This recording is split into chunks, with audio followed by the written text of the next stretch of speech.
Hello, everyone. Welcome to the fifth session of our Business Innovators Mobility series. We have a very interesting conversation about the future of the value chain and how mobility changes and transforms throughout the years, with a very heavy past of the last 100 years and the massive changes that we're going to be seeing across trends, stakeholders, commercial value, and of course, consumers.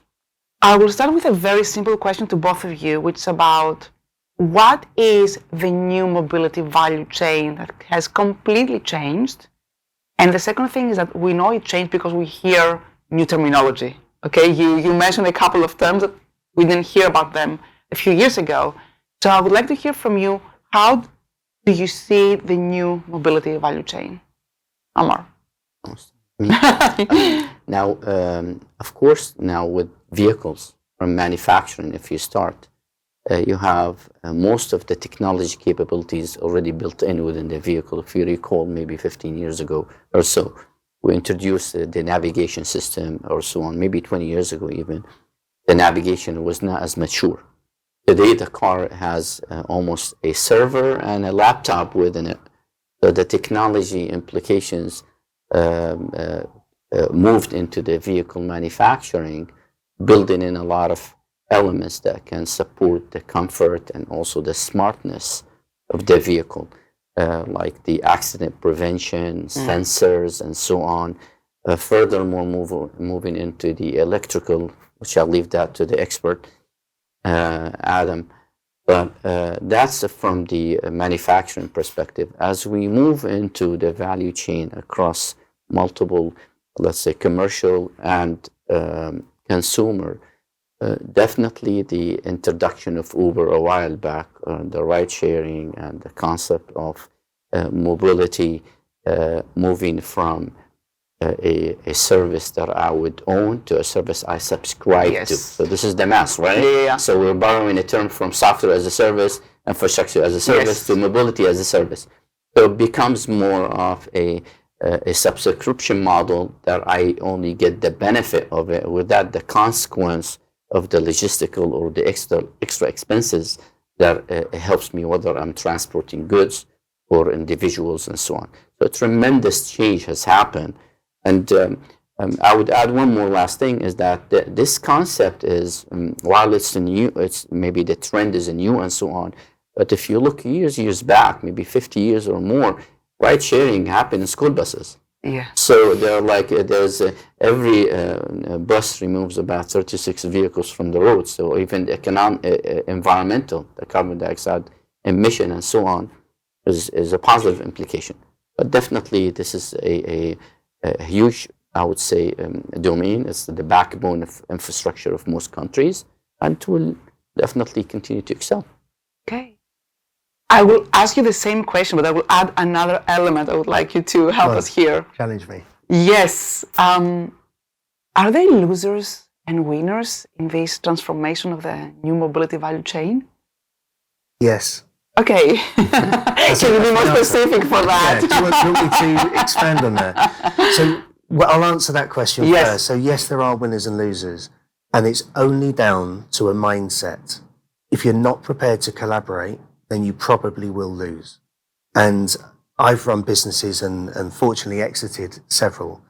So I've built one Moto very, very differently to how I did in the past, but the mentality is exactly the same: collaborate. You don't have to be an expert at everything, in everything. And there are experts, especially when you talk technology, across any sector of industry, then you need to be able to collaborate.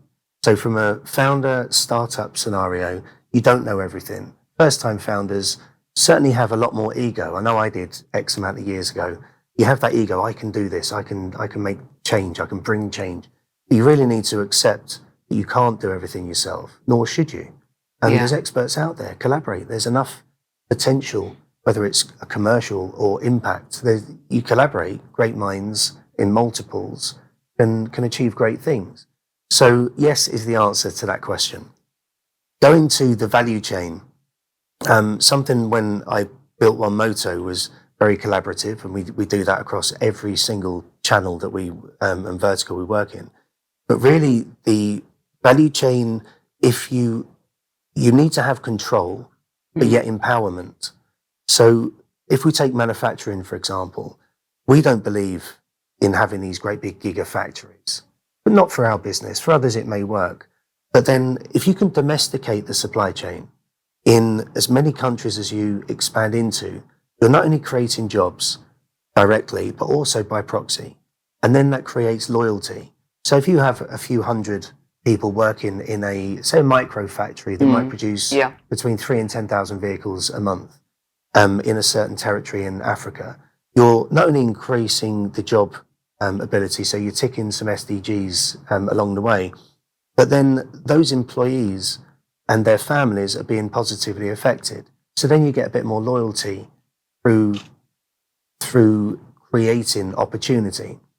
But you need to have control. So at the moment, for example, in Africa, they don't necessarily manufacture anything for automotive, but there's a huge amount of assembly. But over the next 3, 4, 5 years, as the government and the investment and the FDI comes in, then we can potentially and hopefully reverse engineer our vehicles to have those certified, qualified parts and components into our fleet. So again, you're creating domestic potential. As well as that, you're then in a position where although it will come with its challenges, right? The domesticating supply chain, is it possible? But then you're reducing your carbon output and ticking loads of positives.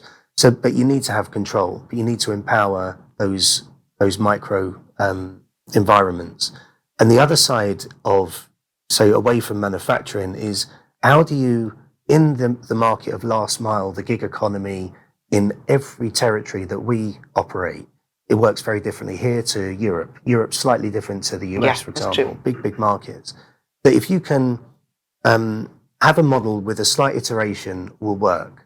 The way to do that is to own the entire value chain, which comes with a tremendous responsibility. And you can't do it yourself unless you're backed by billions to go and make that. But you don't need to. Yeah. You don't need to try and raise billions in order to make that impactful change. So by that, of a 3PL, for example, they will lease vehicles. There's one revenue stream into the fleet operator. The riders over here, they pay for their own fuel. So that revenue stream goes into the petrol stations or the gas stations.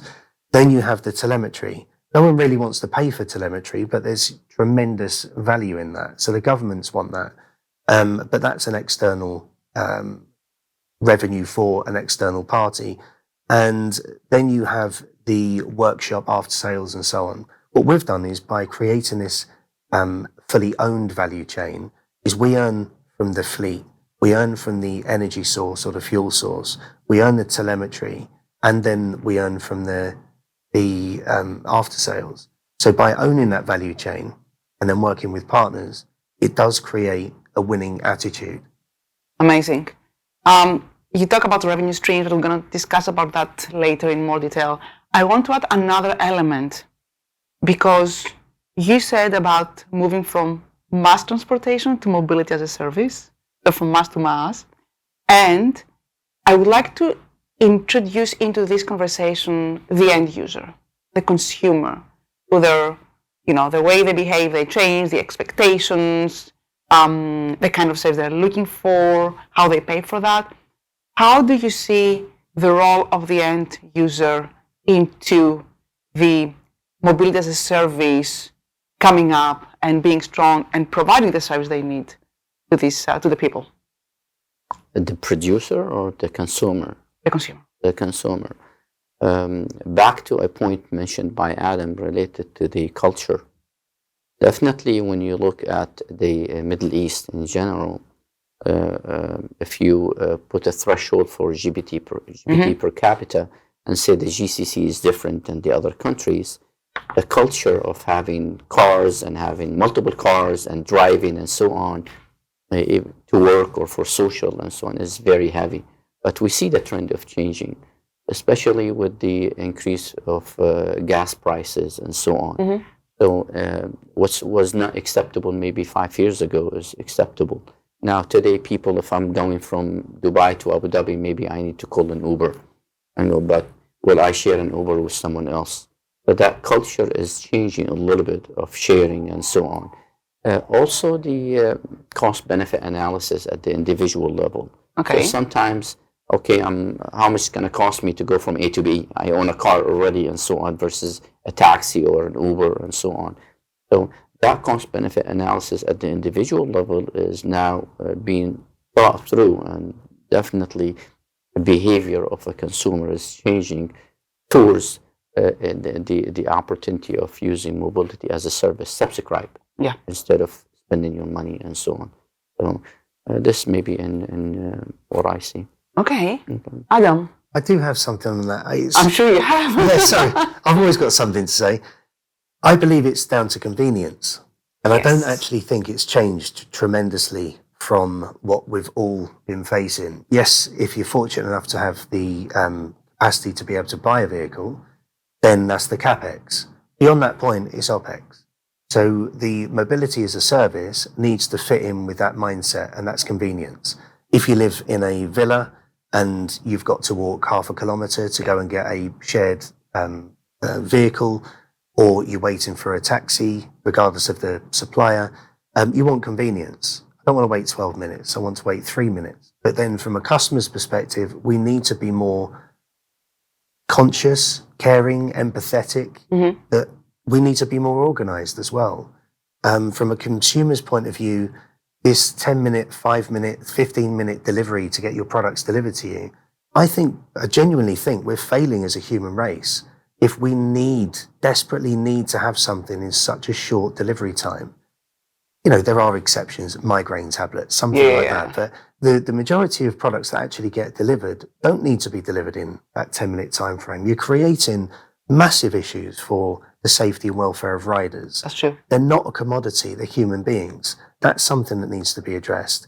And the consumers, you know, all of us, whether it's a taxi, whether it's a car, whatever we want in life, we are very, very much, our generation is, I want things now. You go to a shop, you buy what you want.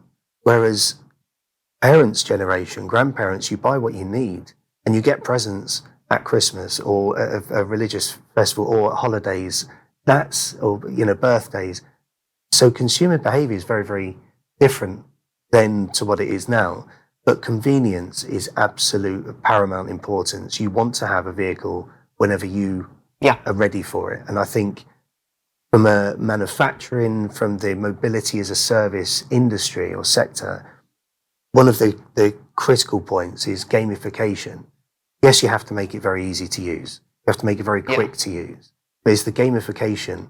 If I use you against someone else, am I getting a discount? That's one way. But is that going to retain me? Only if you give me a discount for a longer time. But if you can gamify it and add value, whether I'm getting points that I can share with someone else, or I'm getting green, if it's in like sustainable mobility, I'm getting sustainable credits to avail somewhere else or to put me in a leaderboard system. That type of gamification is incredibly important. Convenience is above everything. It's above price, above anything we want to do. It reflects how we want our needs to be addressed. It's something we saw that in the last 3-4 years. It's of massive importance, and actually it's the catalyst of how we behave. But I like what you put on the table about, yes, convenience, but you need to have a framework. You need to have some kind of terms and conditions in a way that convenience is not actually cannibalizing the rest of the way we should be operating as consumers in collaboration with the government, with the infrastructure and the technology.